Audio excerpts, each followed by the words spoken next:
everybody, and welcome to another exciting episode of Meet, Act, and Part. And we're glad to be with you tonight. Let's introduce ourselves. I'm one of your co-hosts, Greg Knott. I'm Roger Van Gordon. And I'm Darren Lanners. Well, great to see Roger and Darren, or at least I see them, but you're listening to us. We are recording this right after the Thanksgiving weekend. So we probably had lots of turkey and all those fat-free or limited calorie foods over the last 3 or 4 days that, don't make you tired, right? Because it just makes you energized and want to get out and run. So anyway, I hope everybody had a good turkey day. And Christmas is right on, and all the other holidays in the month of December right on the horizon. But we're going to save all that because I'm sure we'll do a holiday episode here coming up soon.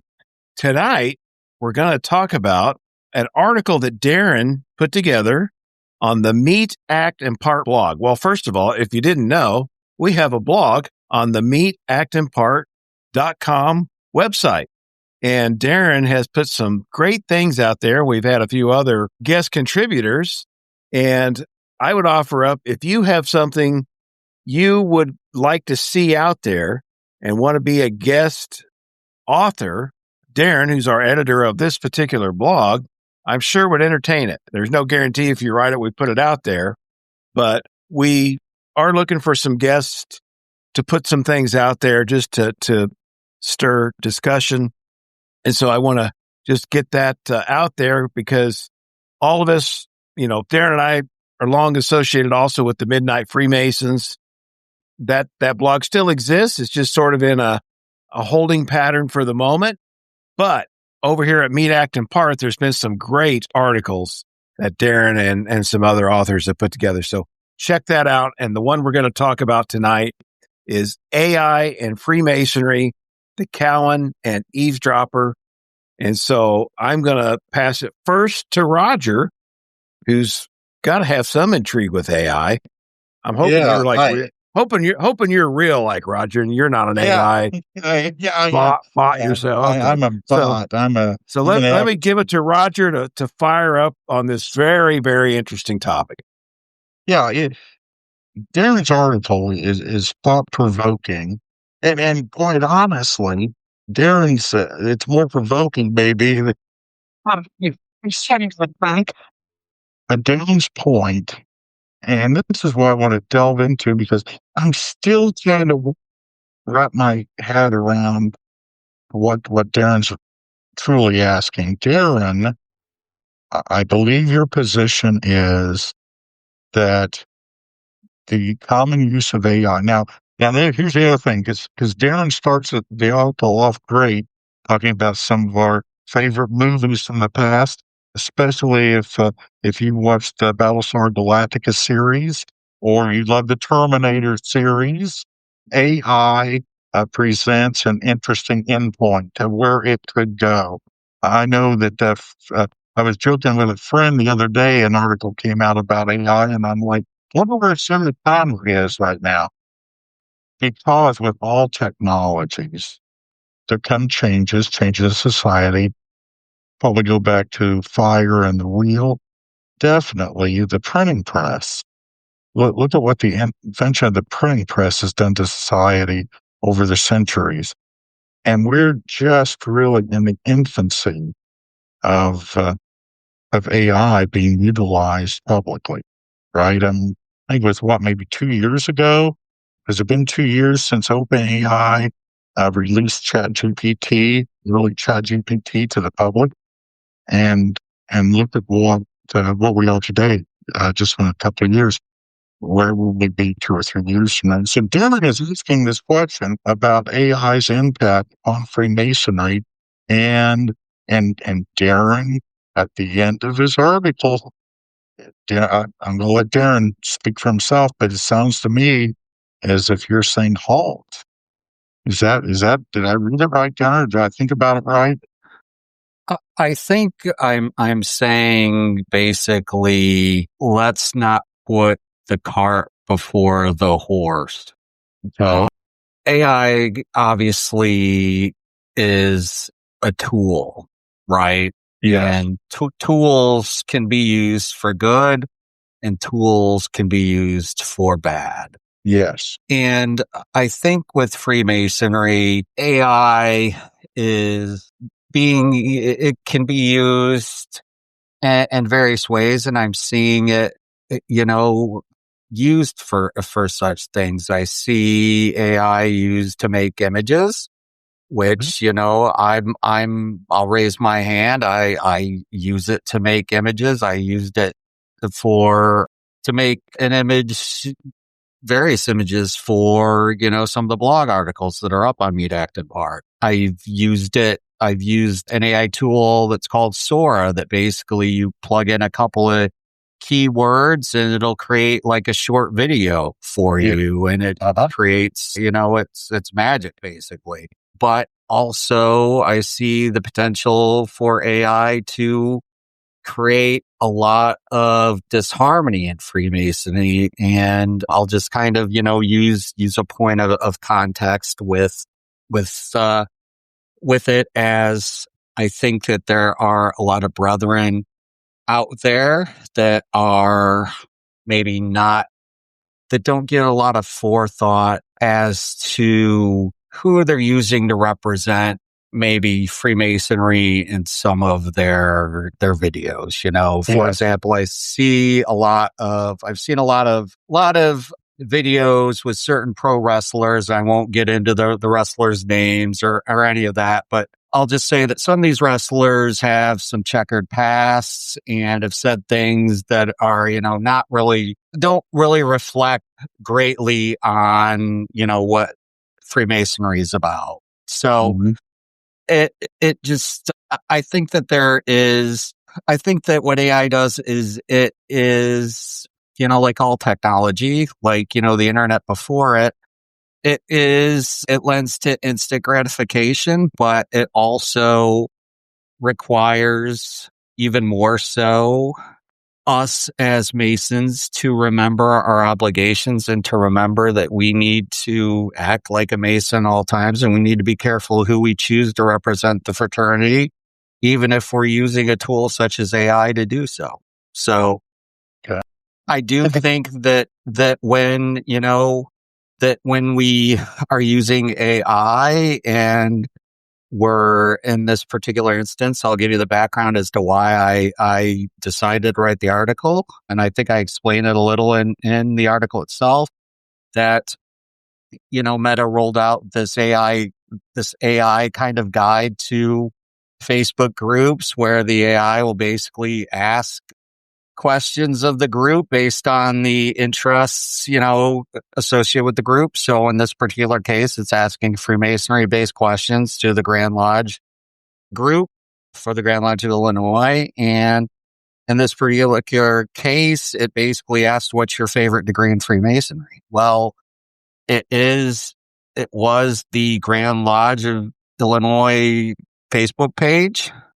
It didn't give any disclaimers that, maybe we should just answer regarding the 3 degrees of ancient craft Freemasonry. So guys were posting every degree under the sun on the Facebook page. And I saw kind of a little danger in that, what if I were to answer, in this case, I made up a degree. I think I said, what if I were to say, my favorite degree is the degree of the Scarlet Pimpernel. And somebody said, oh, this degree sounds really, really great. How can I get it? And I go, oh, I'm sorry. It's, it's from an invitation only body. Am I making that guy, am I really being a good brother by posting that? And then kind of, am I being an elitist by saying, oh, I'm a member of this body and you're not, and it's invitational? I don't know. It just felt like an opportunity where, it could introduce disharmony, and and maybe I think way too much about this stuff, Roger. I don't know, but it just kind of got the brain churning, and the article just kind of was born from there. Yeah. So, I understand your point. Naturally, I will say I I am, and I think I confessed, I'm very much a Luddite. I very much, even though I work in IT, so, there's very much hypocrisy there, but I'm very much Luddite, and I'm very, very, very, very much, I think, screaming that I think we need to fully understand AI, and I think we need to very much maybe pump the brakes a little on AI, because what I foresee is, and again, I explain in the article why I have this suspicion of AI. It's because, I'm a child of the 80s, and you mentioned it, Terminator, War Games, all these movies. And then, I later said The Matrix, and then the Battlestar, especially the reimagined Battlestar Galactica series on Sci-Fi, which, I will say is probably one of the top 5 sci-fi television series of all time. All these things just kind of had the same warning that, be careful what you wish for, because if AI does become sentient and decides that humanity is not, kind of just really kind of a virus that needs to be eradicated, it might decide to do so. So Yeah. I No, I don't know mean, that really answers your question, well, but no, it does. It's the myth of Pandora's box, right? right. And so as I've read through it, I've read it a couple of times and then reread some portions of it again. I think because I use AI often for personal stuff. I use it now. My company, because you mentioned about policies, Grand Lodge policies, and such, and your article before this article was about social media, and you had some good warnings there, which leads into this. I think that most Grand Lodges are poor in and I guess monitoring social media, and they'll even be worse in monitoring AI. But on some things that I use it for and see it be used for example, if a brother uses something like a chat GPT and he uses some of the agents and it's like an unlodged secretary, and I let it have access to mail my email. And whenever maybe a brother, doesn't happen very often, of course, obviously, maybe for some of the larger appendant bodies it might, but a brother writes in changing address. I have an agent that it grabs his new address. And if it has access into maybe, if it's tied some way into the Grand Lodge's system, as I think there are 35 Grand Lodges use Grandview, my Grand Lodge uses Patriot. But if it would have access into that, it could change the address for him. If he's got some kind of contact manager for either newsletter or email addresses or whatever, it can go and make all those changes and do that in a matter of seconds, as opposed to the the secretary having to do each of those 3 or 4 things manually. I think it's got promise on things as this as office automation. So I see that as positive. I use it for Masons, for Masonic stuff, and doing some other things.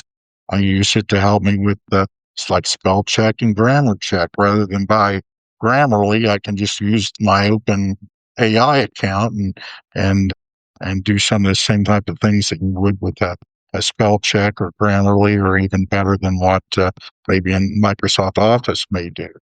I use it often to just a soundboard. Now, one of the things that I primarily use Chat GPT, and one of the things that you have to learn how to talk to it, because it seems to be meant to be your friend and agree with you often, and you have to do a lot of pushback on it, or it will lead you into kind of maybe some false sense of security that when you test your idea out of Lodge and everybody's against it, they're like, well, ChatGPT told me this is a great idea. You know, it's that kind of stuff you have to work on. But I think that there are some value in using, basic I guess you could say word level use of an agents and things like this. When you're talking about image creation and video creation, I kind of see that a bit separately, and I understand exactly what you're saying with the use. There's a couple brothers I follow on TikTok every now and then. They'll have a video they create a Sora, and they're kind of dark in terms of feeling to them almost to where, I don't know if I call it sinister or not, but I'm not comfortable with it. And I'm not sure how you, other than whisper good counsel type of stuff, I'm not sure how, if you're not a Mason and you see this, I wonder what the image that it gives you is Freemason, that kind of stuff. Yeah. And, and I think what you're describing is kind of, a little bit of two separate things. So, the agents and so on and so forth, kind of that sort of stuff is I think useful tools. But then when you kind of get into the maybe, the Palantir type stuff where, they are developing neural networks that are trying to do, basically almost like, I don't know if you remember the movie Minority Report. It's based on a Philip K. Dick short story where basically AI, it's predicting crime before it happens. And basically, AI is they're developing neural networks and AI that is basically kind of trying to do the same thing, basically flagging, running through different scenarios for different things and flagging, giving people, and China has been doing this for a while with social media and probably, other authoritarian governments and, not to sound too conspiracy theorist, but I'm sure our government's looking into it as well, using it to, surveil citizens that it feels that are threats or potential threats and running through various scenarios for, what's the threat assessment on so-and-so. They've made this, that, and this other social media post or so on and so forth. So that's kind of the darker stuff where, I worry about AI and its potential and where I fear that it will be used for nefarious purposes. So, and I know that AI is being used by a lot of grand jurisdictions. There's this program or service that's called Ask Hiram. I think Grand Lodge of Indiana might be using it. I know Grand Lodge of Grand Jurisdiction of Illinois is using it, where basically you feed in your constitution, bylaws, all of your information, and then you basically can ask it any potential question that may arise regarding procedural things, and it'll give you an answer based on, what you've fed it in. So, it comes a point where, well, we're paying our grand secretary. I don't know what type of salary our grand secretary makes. I know he makes some sort of salary, but, at some point, one will have to wonder, do we even need a grand secretary anymore? Can we just rely on AI to do the grand secretary work? I think, because we don't use that program. I'm familiar with it. We create our own for free. It's not really that difficult to do.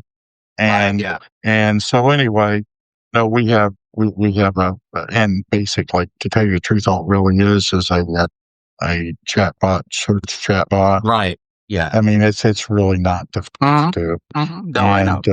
And so I think what we created, because I use it a lot, and the reason why is it's quicker than having a PDF with your code and doing a Adobe search, and then you have another sheet, so you copy paste there.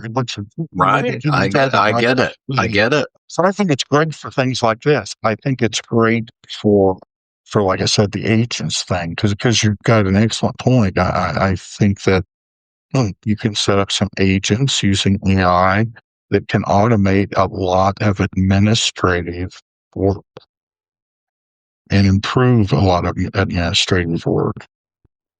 I think that using AI for those kind of things, like I said, just some rudimentary things that I use it for as a glorified Google search, because that's a lot of people, most people use it in place of Google because it can be quicker. The other thing about it though is that you have to do some training on it, not on it itself, not to learn how to use it.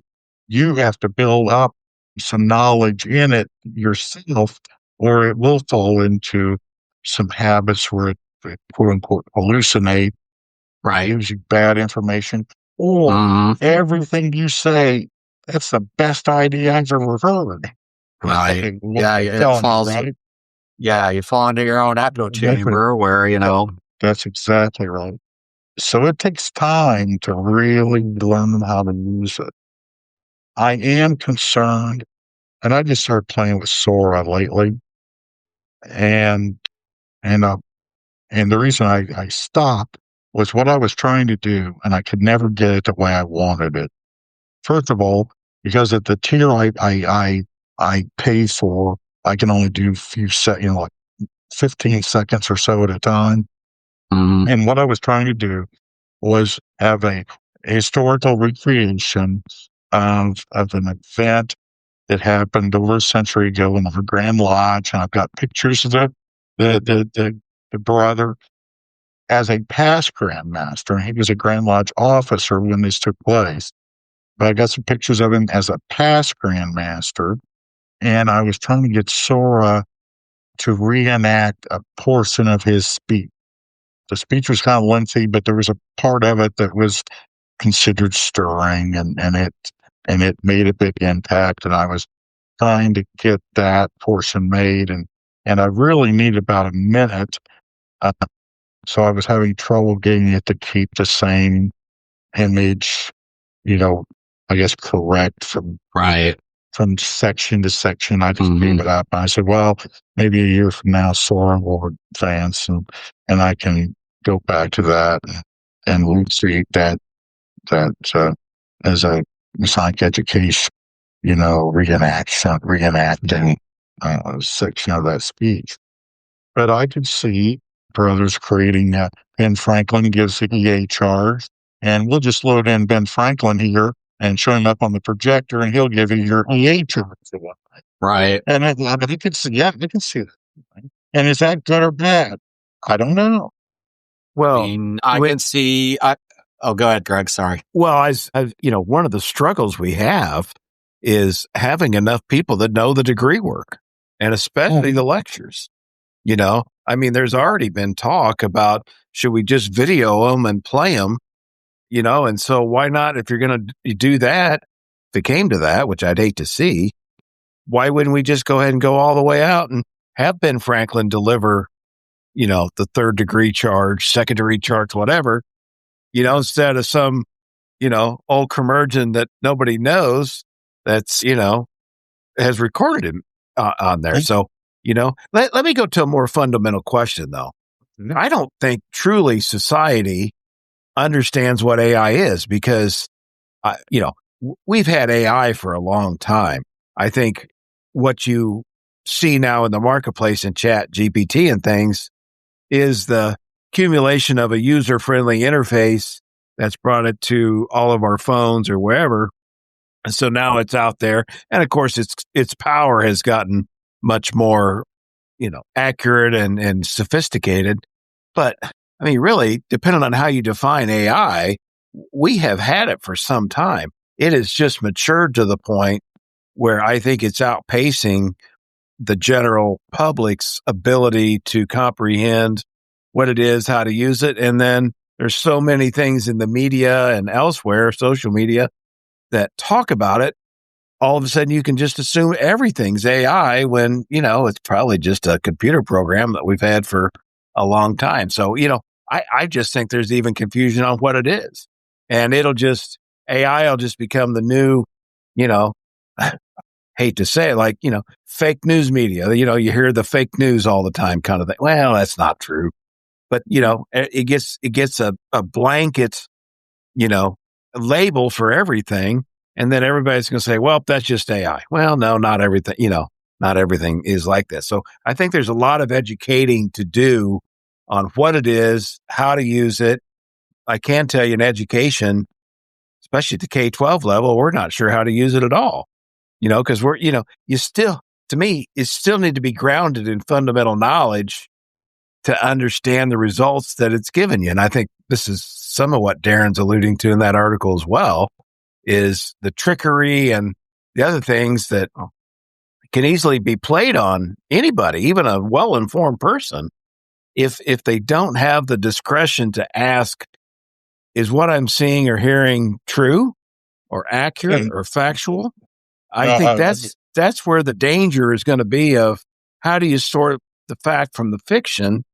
And, that's more than just a Freemasonry problem, but, can't you see all the conspiracy nonsense that goes on anyway that is easily fed into the AI realm, and we're wholly unprepared for that as a craft.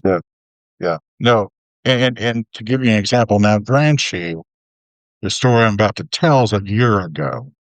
And OpenAI has advanced ChatGPT quite a lot since that time.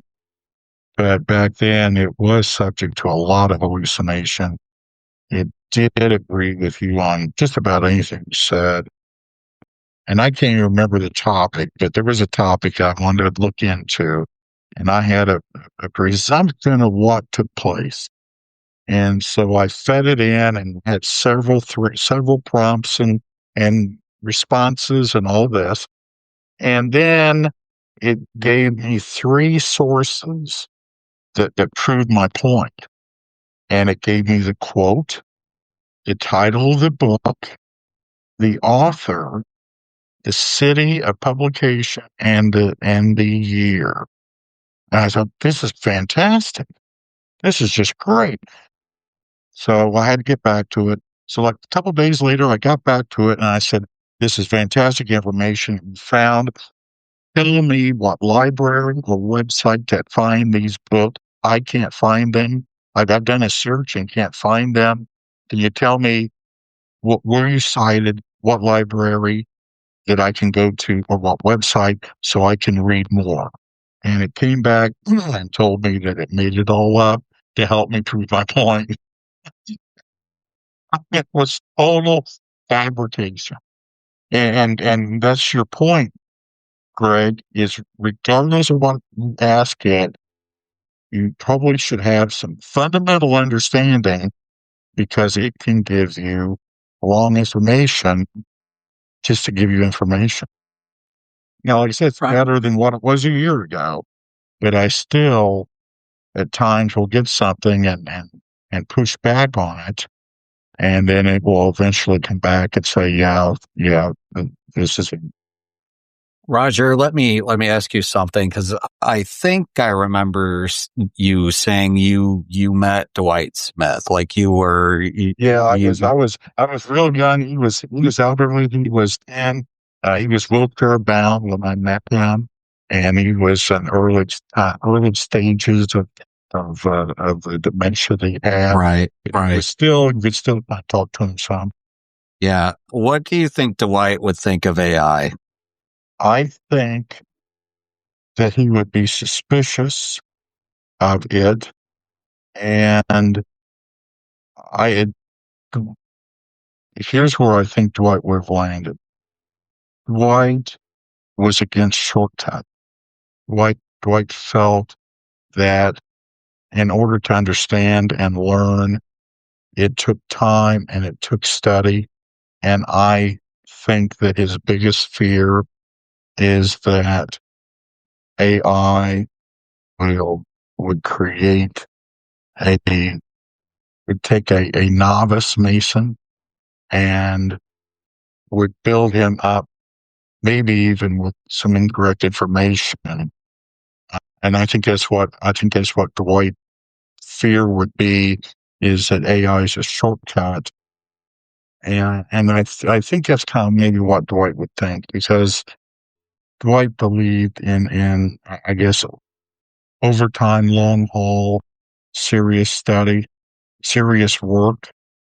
Uh, that would be Dwight's full concern with much of what we do in Freemasonry today, is that he believed in steady, diligent study, effort, work. He was that way in his work personally, and I think that he would just see it as another one of society's shortcuts. And I'm not sure he's wrong. Yeah, I would. It's one thing that the internet's been interesting in Harris' lesson. I remember, this is early 1990s. The internet was starting to become more popular, and the use of the internet was starting to increase. And you had those who sat there and talked about how it's going to be the bane of existence, and other people thought this is the start of a great, bright, great new world. And actually, it's been something in between. We've had those that felt that they were unheard and underprivileged at the time, felt this is an opportunity for my voice to be heard. And I think a lot of that has been true. And fortunately, what we've learned over time is that it's become the loudest voices on the internet, not necessarily those with the most wisdom that is often heard. And I think that's been the plus and minus of the internet. Yes, it allows more people to be heard, but it's not necessarily some of the best ideas are the ones that are heard the most, or not given the most credence. And that maybe that this democracy of the internet has had its positive things that it's given us, but maybe it's given us some dark things too. And I think that's kind of maybe how Dwight would look at this, is that, as I said, for administration, he might have thought, hey, this got beneficial. For Masonic education, maybe not so much.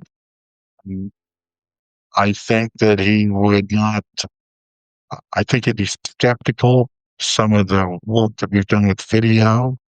If it's just video, if it was video and education with it, I think he would have accepted it. But I think that he would look at, is this a shortcut or is it an enhancement? I think that may have been his biggest question. And the initial answer, I think he would look at this and say, hey, this is just a shortcut. And shortcuts are not necessarily good. Yeah. Hey, Darren or Roger, do you see at the local lodge level? I mean, and Darren in his article basically says or mentions, maybe we should just all leave our devices outside of the Tyler's station, the door in the, in the foyer.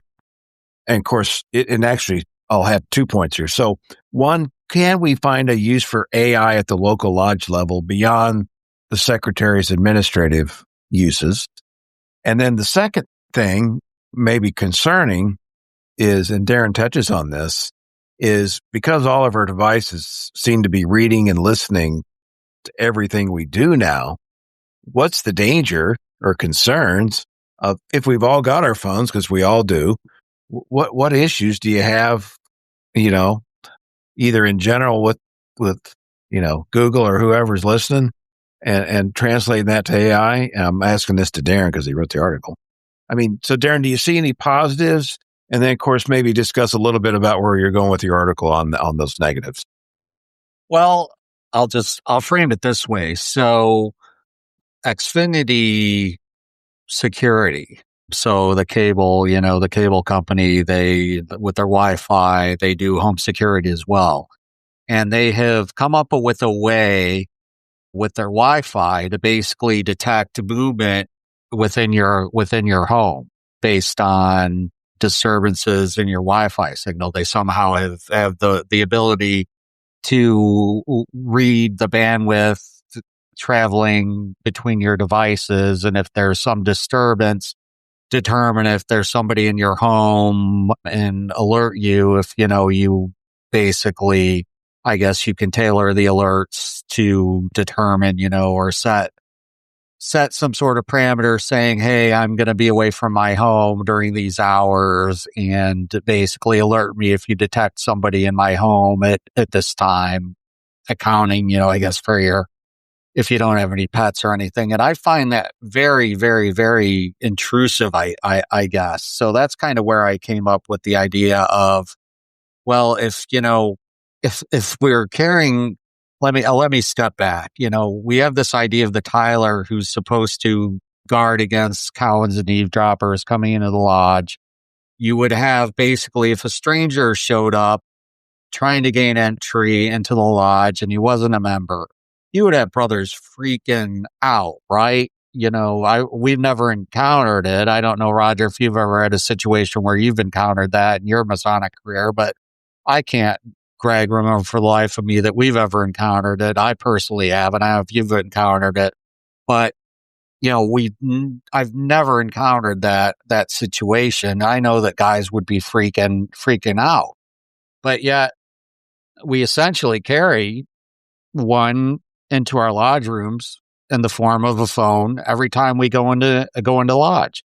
And unfortunately, I'm secretary, so I often will need to get on the phone to check certain pieces of code or information if I don't have the Constitution bylaws handy. Sometimes you'll see me bring a computer in to, get on Maury or whatnot if I need to update somebody's address or so on and so forth. So I am utilizing the Wi-Fi. I'm utilizing it to get onto our member management system to perform the duties of the secretary. All that being said, those are duties that I could take a paper note and perform outside of the lodge. It doesn't have to be done right then and there. It can wait. I see other guys within the lodge room oftentimes, and we're all guilty of it, looking at their phones, especially if we're debating some banal piece of business like roof or price of toilet. Who the heck knows? Our business meetings, our SADA meetings could often just drag on and be boring. We lose each other's interest, and that's another topic for another podcast. I'm sure we've been over this topic many times. But my point is, though, that, we worry so much about that stranger coming to that door, knocking, trying to gain entrance, but we're all carrying a little stranger in our phone that's listening to everything that's being said, and nobody seems to care about it. So what is it, guys? If we're going to be true if we're going to be true about not wanting cowards and eavesdroppers in the lodge, then I say we need to make a pact. We need to keep our phones outside the lodge. We let the Tyler guard them, and we keep them outside with the Tyler. And then at the end of the meeting, you pick them up, and hey, maybe that gives guys an impetus to keep the meeting moving along. I don't know, but end of the day, we can't have our cake and eat it too.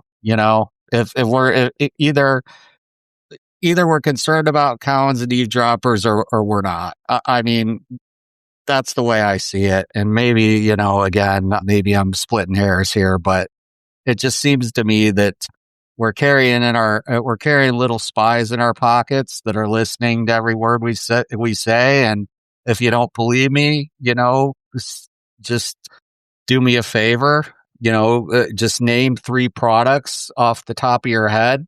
Just kind of randomly shout them into the air and then go on to Facebook and tell me that you don't see those products advertised for you in the next 5 minutes as you're scrolling, and then you'll see what I mean. Couple things. So at school, because I've been subbing after I retired, in every classroom there's this little, I'll call it a pocket. We call it the pockets, and the kids come in. They're supposed to put their cell phone in these pockets. Now, we're doing it so it's not a distraction. But I can almost envision, Darren, what you're saying is we have this little pocket rack out in the foyer. And before you come in, you got to put your cell phone in it so that, either you're not distracted looking at it, or from the Collins and eavesdropper point of view, you don't have that concern. So let me extrapolate that just a little bit.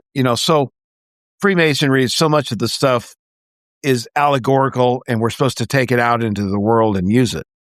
And to me, the Tyler, it performs an actual duty in the lodge, but it also kind of gives you that symbolic reference point to outside the lodge that is, to use some discretion, to use some caution, to use, knowledge of knowing who or what you're doing or talking to. So it's a valuable lesson. And Darren, to your last point about, just say something and next thing you know, it'll be in your feed. Yeah. I just don't think we think enough about it. I just don't think we've ever caught up with electronics, how fast they've paced the last, 20 years. We just, our mode of operation just hasn't caught up with it. Even if we know it does these things, we just don't act that way. It's just not how we've been wired. So anyway, that's my thoughts. No, I think it's interesting. That's very interesting, because when I was reading through your article, I was thinking, because I have a terrible habit of when I get fidgety, I start playing with my phone. And what I was reading through, there's a portion of your article that we actually could do a full podcast just on like the full sentences that you made a point on.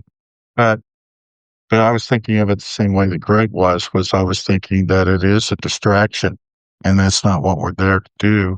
I need to stop to think about it. You're right about its ability to listen. And yeah, when I was in HR, somebody for Christmas had gotten an Alexa, and they brought it into the office. We were playing Christmas music on it or whatever. And I had read about this HR case where Alexa was listening, and the attorney subpoenaed Amazon or whoever owned the Alexa to get the recordings. And so she and I looked at each other the minute I said that, and she took it home. I mean, immediately. But, again, we weren't even thinking about it. We were thinking about it from a Christmas music standpoint, but there we were in HR, one of the most confidential offices you're supposed to have. And we brought a Collins and eavesdropper in. yeah, no, that's interesting. So Darren, do you think there's any hope?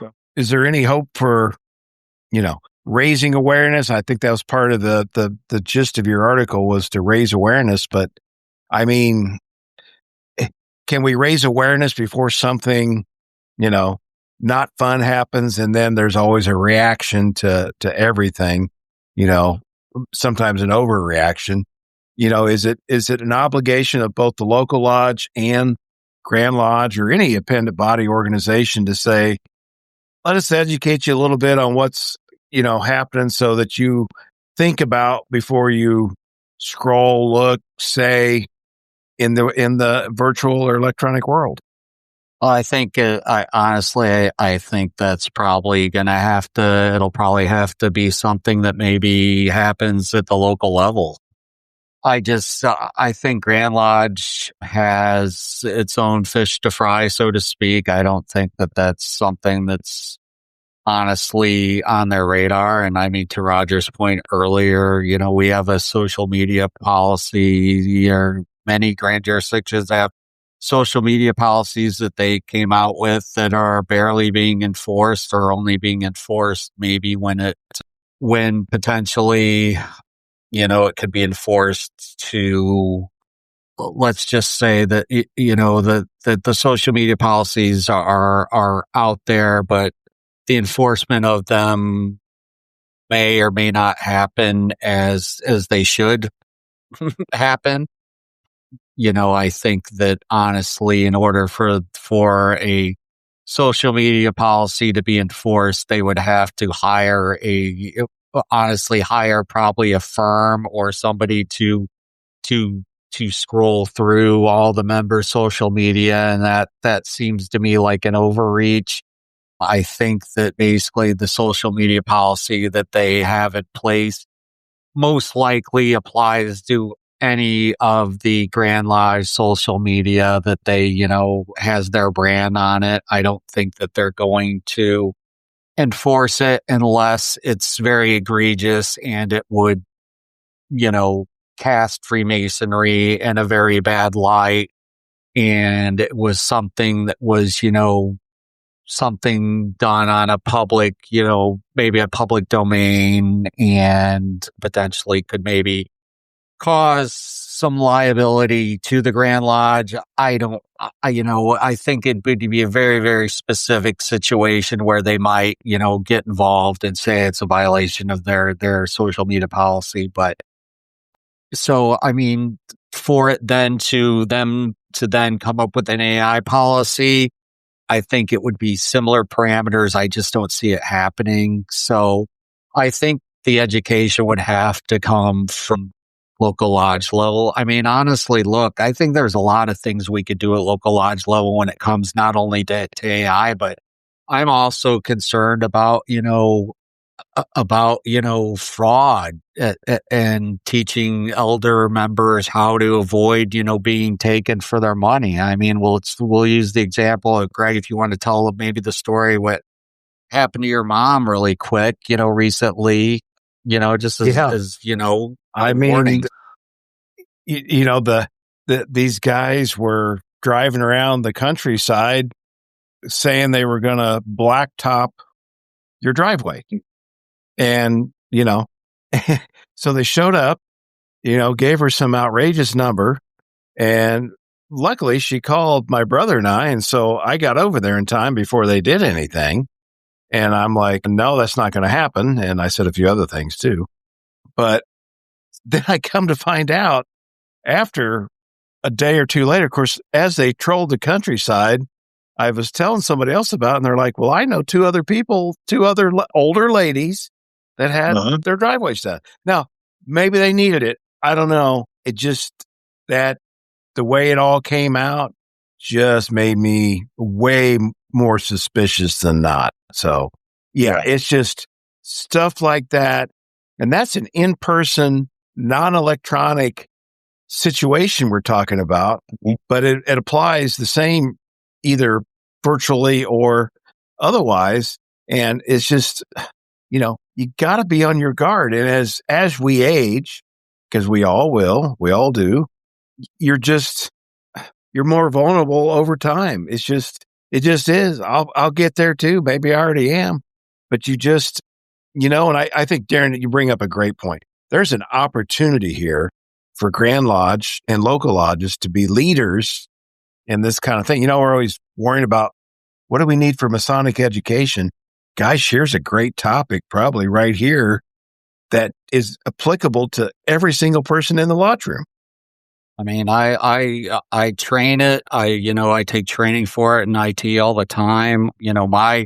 My data has been leaked multiple times. I know it's for sale on the dark web. And what I've been combating recently, I've had to lock all my credit down. I've had to lock my banking information down. I've had individuals trying to open up bank accounts under my name. I assume probably for doing money laundering, for money laundering purposes, where I'll get letters from various banks that don't need credit checks or other things to open an account. And I'll get, a letter from, X bank saying, we have this account open in your name. We're waiting for a deposit, so on and so forth. And I'll have to call and say, no, I didn't authorize this account being opened, and refer referred to the fraud department and talk to them and close these accounts. And it's a major pain in the butt because, it's your time that you're taking up to combat this stuff. And I can only imagine, I know I'm not the only one because, I think that this particular one came from a pretty major leak. I forget who it was. It might have been Xfinity or somebody at a major leak. And, that information gets sold on the dark web, your socials out there, and then you have to lock down all your credit. And then when you want to apply for some credit, you have to go unlock it in that specific agency that they use to check your credit. It's just a giant, you have to jump through even more hoops to apply for credit. And yeah, it's a giant nightmare, but I mean, it beats the alternative, honestly. But yeah, so I guess, welcome to late stage capitalism, I guess. I don't know. I don't know. So, but yeah, Well, we're getting long in the hour here, so tell you what, let's just go round robin. Any final thoughts on this? I mean, gosh, there's so many ways we could do 100 podcasts probably just on this topic because there's so many variations of it. But Roger, what do you think? Concern. I mean, you're an early adapter of technologies and things, and you think there's hope? Yeah, I think that it's during used Battlestar Galactica.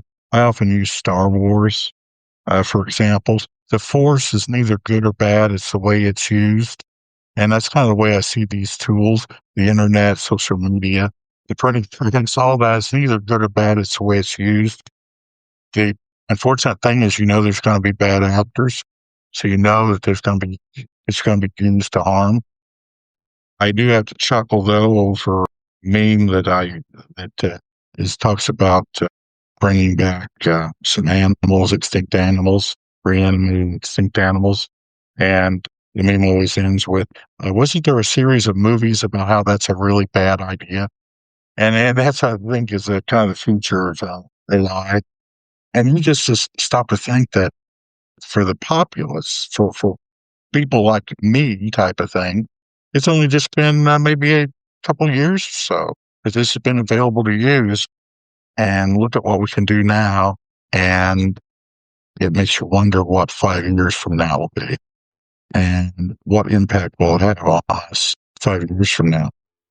Darren mentioned you're already seeing some people in technology jobs that have become unemployed just where AI is right now. What is it going to be in the future? And I think that's what's got all of us a little bit concerned. Yeah. Darren, what do you think to wrap up your article and this discussion? Yeah, I mean, I worry about the governance. I worry about, it being unchecked. I worry about,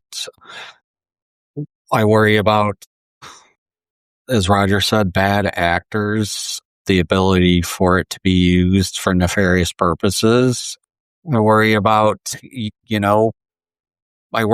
environmental impact. We even talk about how much power it uses, how much, water it uses, and how, there are data centers basically coming to small towns and being, being seduced with the promises of tax income and all these other things and not thinking about the long-term impacts to, their water tables and environmental impacts to these towns. And almost like how the Walmarts came in some of these towns and destroyed the downtowns. What's going to happen to these towns as water becomes more and more scarce in certain areas. And then you have these AI data centers that continue to expand and use up more resources. It's just, I just think, sometimes progress isn't necessarily a good thing.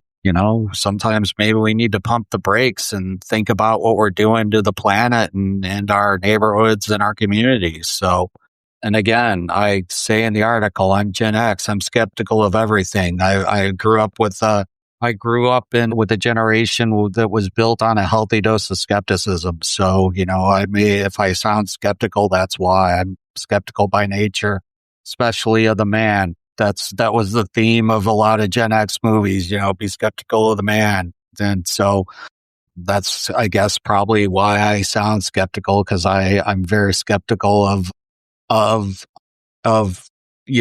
profit for profit's sake. And I see that, I feel like AI is going to probably displace a lot of workers. And I think that's, what's the solution there? Yeah. I don't think we know today. So just to sum it up, we talked a lot about technology. We've talked about Chat GPT and other AI models, the good and the bad, in the lodge room, out of the lodge room, its usages. I encourage you to go read Darren's article. He'll put a link to it in our show notes. It is on the Meet, Act, and Part blog. And, I think this is probably the first of several, I'll call serious topics we're going to do some deep dives on, because there's all kinds of things in the external world that can affect our craft. And I guess one of the things I was thinking as Darren and Roger were talking about, one of the lessons we learn is to keep ourselves in due bounds. And the due bounds can also mean be cautious, as these things confront you 24/7 every day. So with the AI stuff, I'll leave it at that. I just want to give a special thanks to all of you for listening. We'll have probably at least one more episode yet for 2025. But as we roll into, again, that holiday season, I know Roger and Darren and myself certainly wish you and your family all the best, and hope that you get some time with them over the next month. And just remember, probably that is way more important than any cell phone or iPad or Chat GPT. Spend some time in the real world, and I think you will benefit from it. So with that, we will close out this episode, and thank you for listening to Meet, Act, and Part.